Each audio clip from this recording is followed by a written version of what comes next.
Muy buenas noches, licenciada Zenia Linares, docente de nuestra asignatura de Derecho Constitucional del ciclo 2, 2023 de la Universidad Tecnológica de El Salvador. Mi nombre es Luis Alberto Batres Garay, con número de carnet 513942-2023. En esta oportunidad, pues, vamos a desarrollar lo que son 10 temas que comprenden nuestra guía de trabajo para esta unidad y en la cual vamos a poder desarrollar brevemente estos 10 instrumentos jurídicos que dan lugar, que dan origen a los derechos humanos, que precisamente ha sido uno de los temas más comentados, analizados y estudiados durante las diferentes clases que hemos tenido con la licenciada. En este particular, pues, iniciamos con el punto número 1, el tema número 1, que es la Declaración de Independencia de los Estados Unidos de América. Este lo contextualizamos, en primer lugar, como un instrumento histórico de la primera generación de derechos humanos y en el cual, pues, también se enmarca sobre aquellos años de la Revolución Francesa. Esta independencia se da el 4 de julio de 1776 y enmarca dentro de sus postulados los derechos individuales, los derechos civiles y los derechos políticos, entendidos los derechos individuales como el derecho a la vida, la integridad física y moral, el derecho a la libertad, el derecho a la seguridad, igualdad y equidad. Y los derechos civiles los comprende lo que es el derecho al patrimonio, el derecho a la nacionalidad, el derecho al nombre, el derecho al domicilio. Y precisamente en los derechos políticos podemos entender, en este caso, como el derecho al sufragio que tienen las personas, los individuos, el derecho a asociarse o poder constituir organizaciones políticas, partidos políticos, y pues también ese derecho de poder optar a cargos públicos, es decir, las personas o los individuos que también podrán tener derecho a ser elegidos, ¿verdad?, para un determinado cargo público. En el segundo tema, el segundo instrumento que vamos a abordar, tenemos la Declaración de Derechos del Hombre y del Ciudadano. Este instrumento jurídico también se enmarca sobre la primera generación de derechos humanos. Es un instrumento que sirve como base también para esta primera generación de derechos humanos. Y este data de 1789, en el cual determina, o dentro de sus postulados, como los derechos naturales e imprescriptibles. Derechos naturales, dado que son inaludibles a la persona humana, pero que también son imprescriptibles, que quiere decir que no tienen vencimiento, que no tienen caducidad. También dentro de este marco se atiende un principio de separación de poderes. Esto es bastante importante porque la separación de poderes en cada uno de los estados pues comprende una situación jurídica fundamental en la cual el poder legislativo, el poder judicial y el poder ejecutivo puedan tener determinadas funciones sin que uno esté por encima del otro, sino que cada uno desarrollando sus propias funciones para que el Estado como tal pues tenga un sistema y un funcionamiento adecuado. En el tercer instrumento que vamos a desarrollar también en esta temática encontramos la Constitución Mexicana de 1917. Oficialmente nosotros podemos determinar de que a México se le conoce como los Estados Unidos Mexicanos, ese oficialmente. Sin embargo, esta Constitución de 1917 se enmarca, en este caso, en la segunda generación de los derechos humanos, dado que aquí ya estamos hablando de derechos sociales, de derechos económicos y de derechos culturales. En este marco, esta Constitución nos plantea algunos postulados sobre la libertad de culto, es decir, la libertad de poder expresar, asociarse y formar parte de diferentes religiones dentro de un Estado, y que los individuos y las personas pues puedan tener ese derecho de formar parte de ello. Se habla también de la enseñanza laica, de lo que le llamamos y gratuita, es decir, ese proceso en el cual distintas instituciones pues forman de manera eclesiástica, pero también de manera gratuita a través del Estado a las diferentes instituciones en este caso particular.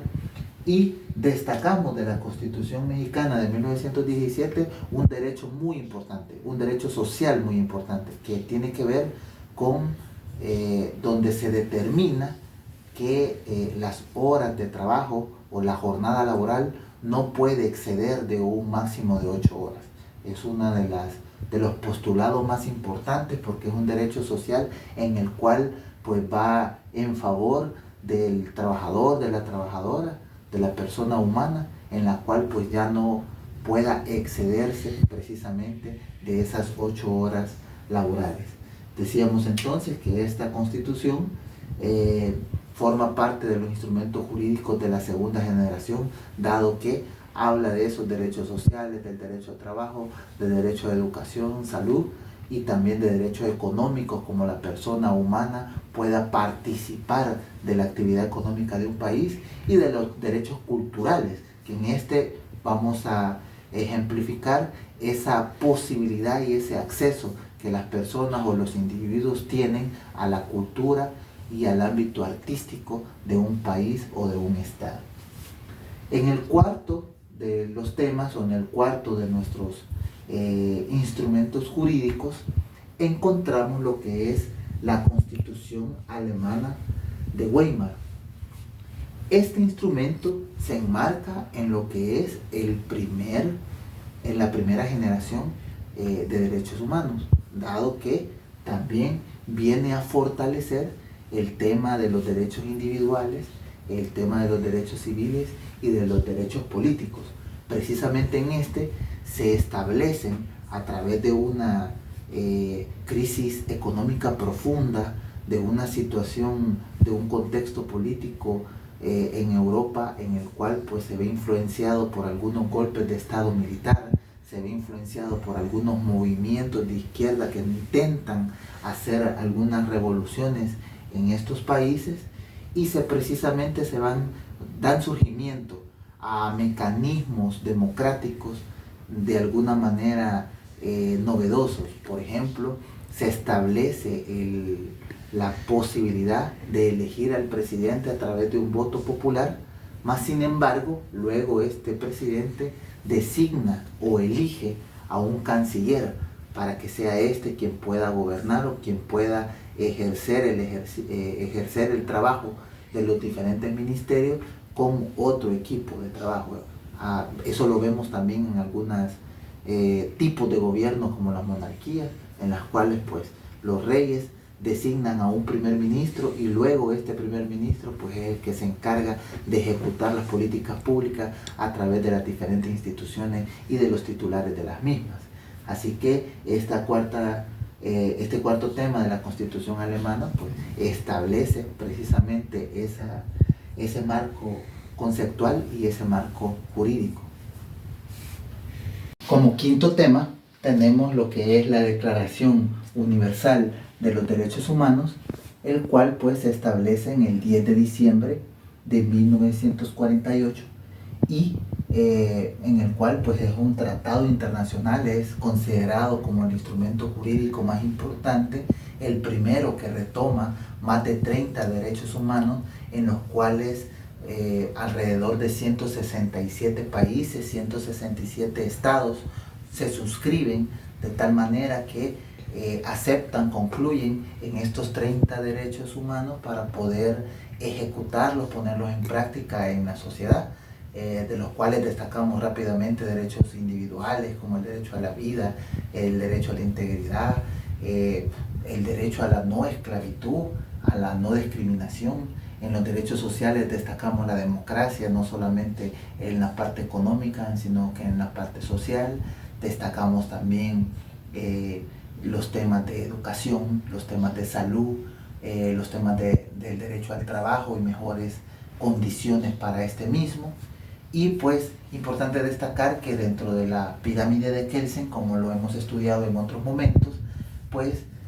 para la mayoría de países pues la Constitución se encuentra en la cúspide de la pirámide, y luego el segundo eslabón son los tratados internacionales, que justamente son suscritos por estos alrededor de 167 países que se comprometen de adecuar diferentes leyes secundarias para poder echar a andar, para poder ejecutar y garantizar o proteger cada uno de estos derechos que se establecen en este quinto instrumento jurídico.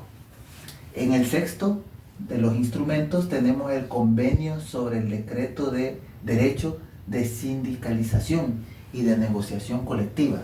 Como su nombre muy bien lo dice, pues lo destacamos a partir del 18 de julio de 1951 y destaca, por supuesto, lo que es el derecho a la sindicalización, a la organización de los trabajadores, los cuales pues tienen objetivos comunes, objetivos colectivos, en los cuales pues se plantean las 8 horas laborales, se plantean mejores prestaciones sociales como de salud, como de seguridad ocupacional. Ya se determinan ese tipo de conceptos en los cuales el trabajador pueda tener esa garantía de poder ejercer su trabajo o sus funciones dentro de un marco de seguridad que le permita pues garantizar su protección. Encontramos el tema de los salarios justos, de jornadas nocturnas y de que éstas pues sean pagadas como corresponde y no sean pues un objeto de violación precisamente a los derechos de los trabajadores, en los cuales pues se dé lo que le llamamos la explotación laboral. En el séptimo de los instrumentos jurídicos tenemos el Pacto Internacional de Derechos Civiles y Políticos. Este instrumento, al igual que, bueno, al igual que en este caso el derecho a la sindicalización, era de segunda generación, pero este Pacto Internacional de Derechos Civiles y Políticos forma parte de la primera, porque encontramos lo que son los derechos individuales, los derechos civiles y los derechos políticos propiamente. Por ello es que forman parte de la primera generación de derechos humanos. Y en este pues encontramos algunos tratados, algunos convenios que establecen los diferentes países para poder desarrollar, para poder encontrar que cada uno de los estados, de los países, puedan garantizar el derecho a la vida, a la alimentación, a la familia, a la vivienda, a mejores condiciones de vida. Y esto pues tiene un dato bastante interesante. Este pacto internacional se aprueba en 1966, pero tarda 10 años en entrar en vigencia, ya que entra en vigencia hasta 1976. ¿Por qué? Porque ese lapso de 10 años para que entre en vigencia, porque este pacto internacional determinaba políticas públicas que fueran dirigidas a proteger, a conservar y a fomentar estos derechos humanos. Por tanto, los estados, los países debían de preparar condiciones, debían de crear leyes, debían de crear instituciones que estuvieran en función de poder garantizar que estos derechos humanos se pudieran desarrollar. De tal forma que este es uno de los datos importantes que se mantienen en el Pacto Internacional de Derechos Civiles y Políticos, que obviamente pues tienen que ver también con la democracia, con la participación ciudadana y la participación política a través de las organizaciones o partidos políticos propiamente. En el octavo tema tenemos la Convención Americana sobre Derechos Humanos. En este octavo tema, que también forma parte de la primera generación de los derechos humanos, data del 11 de febrero de 1978, y en el cual se establece de parte de los países la obligación, esto es importante mencionarlo, la obligación de poder garantizar y ejecutar estos derechos sociales y estos derechos civiles y políticos. En este instrumento jurídico se hace hincapié a la prohibición de la esclavitud, a una garantía judiciales, que principios de legalidad, en los cuales el sistema de justicia pues sea equitativo y sea igualitario para todos los individuos, para todas las personas, y que por supuesto se mantengan esas garantías judiciales, en este caso, que nosotros podemos encontrar precisamente en los primeros artículos de nuestra Constitución, del cual pues se establece aquello de nadie puede ser juzgado mientras, o puede ser anunciado como culpable o determinar que alguien ha sido culpable sin un juicio previo, sin un proceso judicial que lo determine como tal. Entonces, ese tipo de situaciones, ese tipo de preceptos también se vinieron a desarrollar de mejor manera en la Convención Americana de Derechos Humanos, y que por supuesto, como lo hemos hablado en otras oportunidades, deben articularse con las leyes secundarias de los estados y de los países. En el noveno de los temas de los instrumentos jurídicos encontramos el Pacto Internacional de Derechos Económicos, Sociales y Culturales. Este instrumento es de segunda generación, porque encontramos en la segunda generación de derechos humanos precisamente los derechos económicos, sociales y culturales, los cuales pues nos pueden establecer aquella posibilidad de la persona humana, de los individuos, de participar de las actividades económicas, de tener derecho al trabajo, del derecho a la familia, del derecho a la asistencia social a través de la alimentación, educación y salud, y a los derechos culturales, es decir, tener acceso a la cultura y al ámbito artístico de un estado, de un país. Entonces, este pacto internacional también tiene mucho que ver para que los estados se suscriban y puedan desarrollar nuevamente, articular leyes secundarias que fomenten, que permitan, que fortalezcan estos derechos humanos que se plantean en este noveno instrumento jurídico. Finalmente, tenemos lo que es la Convención sobre la eliminación de todas las formas de discriminación contra la mujer. Este tema es de la tercera generación de derechos humanos. En este podemos destacar, en la tercera generación de derechos humanos, el realce que tiene la no discriminación hacia la mujer y todos los mecanismos o situaciones que puedan generar o que puedan erradicar la violencia contra la mujer. En este instrumento jurídico lo encontramos a partir de 1979, tardó su vigencia 3 años porque es hasta 1981 que se ejecuta, precisamente por lo que hablábamos anteriormente, ya que los países que se suscriben ante esta convención determinan diferentes leyes y comienzan a fomentar y a crear instituciones que puedan proteger los derechos de la mujer y que puedan también erradicar toda forma de violencia o de discriminación hacia las mismas. Aquí en nuestro país nosotros recordaremos que recientemente, pues en legislaturas anteriores, se aprobó la ley libre de violencia contra la mujer, la ley. Esa que la conocemos de esa manera es porque precisamente para poder reivindicar los derechos de la mujer, para que tuvieran igualdad e equidad de condiciones, no solo económicas, sino sociales, sino políticas, puedan también determinarse para que la misma sociedad pueda no tener esos espacios en los cuales se podrían generar esa violencia directa contra la mujer. De tal forma que entonces toda la ley secundaria en esos 3 años, nuestro país fue incluso de los últimos en venirse adecuando, mas sin embargo sí se desarrolló esa ley secundaria que permite articular hasta con juzgados especializados que ahora determinan y son los que ejecutan decisiones o sentencias en esta jurisdicción, es decir, en este tema en particular de la erradicación de la discriminación y de la violencia contra la mujer.